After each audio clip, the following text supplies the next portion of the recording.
sur le très haut de gamme chez Shoei. Est-ce qu'on peut vraiment définir presque point par point, si c'est possible, On va essayer. ce qu'on trouve dans ce casque quand on va le poser sur sa tête, qu'on sache qu'il y a vraiment du boulot, quoi.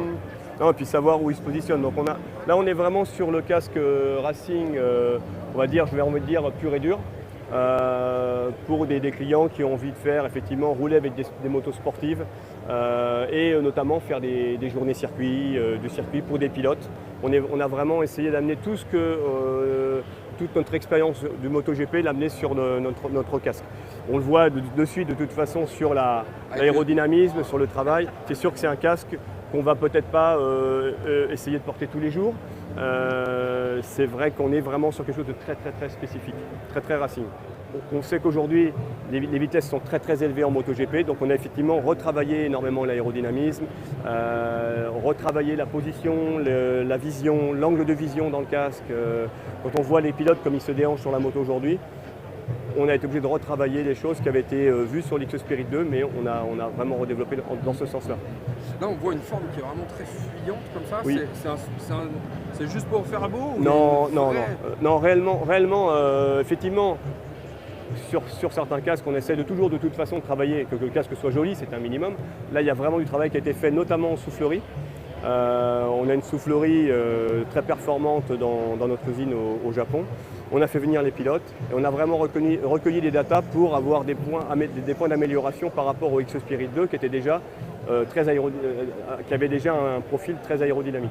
Donc on voit aujourd'hui qu'on a effectivement, il y a des petits ailerons qui seront livrés comme ça dans la version d'origine. Il y aura moyen d'acheter en option des ailerons un peu plus petits pour avoir un comportement du casque sur certains circuits légèrement différents. Là, ça le rend très stable à très haute vitesse, ça évite aussi d'avoir la vision déformée. Ça permet d'être beaucoup plus concentré sur son pilotage, ce qui a été validé par les pilotes à MotoGP, notamment à Aragon quand Marc Marquez l'a mis pour la première fois la dernière fois, où il y a une ligne droite qui est très rapide, où on a recueilli ces informations, c'était vraiment très positif. On voit que même les extracteurs d'air ont été Alors les extracteurs d'air permettent d'aspirer toute la chaleur ou toute l'humidité qu'il y a dans le casque et de vraiment d'avoir un travail d'aspiration d'extraction d'air. La stabilisation, vous l'avez aussi ici sur l'écran. Les entrées d'air, c'est la spécificité des casques racing. Vous avez donc 1, 2, 3 et 4 entrées d'air. Les extractions d'air, vous avez 1, 2, 3 et plus les extractions d'air qui sont situées dans le spoiler. Et vous avez une ventilation qui est quand même toute nouvelle, qui permet de ventiler via des canaux de ventilation qui permettent de ventiler les joues où en général on a tendance à chauffer pour la sueur, pour bien sécher les joues sur les côtés. L'écran est pourvu aussi d'un écran Pinlock. Il sera livré avec un écran clair où il sera possible de monter les tir-off. Les tir-off sont pourvus les réglages de tir-off sont crantés, permet de régler au mieux son tir-off sans dérégler le Pinlock intérieur. Alors pour ceux qui ne savent pas ce que c'est qu'un tir-off. Tir-off, c'est la petite membrane qui permet de nettoyer sa visière rapidement et c'est un écran jetable. On retire. C'est un surécran, on va dire. Par rapport à l'X Spirit 2, ce casque l'angle a été relevé pour que les pilotes aient une vision sur la partie en hauteur beaucoup plus importante que sur le X Spirit 2. Notamment sur l'angle situé ici est beaucoup plus élevé. Parce que jusqu'ici, donc les pilotes avaient tendance finalement à placer le casque. En fait, ils relevaient beaucoup. On a remarqué ça sur les dernières années, c'est assez récent, notamment avec Marc Marquez qui remontait énormément son casque pour l'avoir très haut sur la tête. Mais effectivement, après, son casque était finalement mal positionné quelque part. Ouais, donc là aujourd'hui, ça permet de garder le casque bien positionné, mais d'avoir une vision très large et d'avoir le casque d'être mieux, tout simplement. Il y a eu beaucoup de travail à l'intérieur, avec notamment dans le même esprit. On a un intérieur qui est totalement effectivement démontable, mais aussi démontable en partie.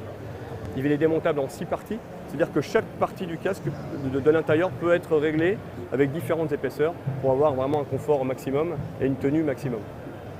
Vous avez aussi à l'intérieur se règle, on va dire encore une fois en hauteur pour gagner encore en angle, par exemple, avec 2 positions.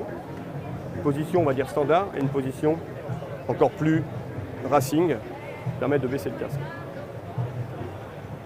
En fait, c'est ici, Ça permet de relever le casque, de garder l'intérieur au même niveau, mais de relever encore le casque.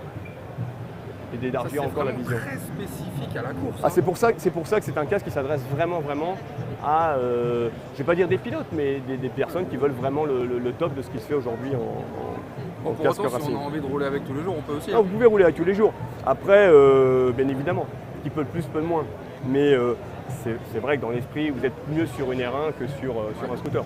Bon, il faut quand même qu'on parle des choses qui fâchent. Choses qui fâchent. On est obligé de l'avoir en blanc. Non, alors vous avez effectivement une version unie et noire, une version mat, une version graphique et des versions réplica. Voilà, on voit juste derrière nous qui D'accord. sont particulièrement belles. Faut bien Voilà. le dire. Ouais. Avec nos deux pilotes. En termes de disponibilité et de prix, En termes de disponibilité, ça va arriver en mars en magasin.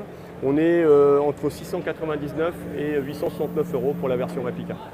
On est exactement au même prix que le Lixus Spirit 2.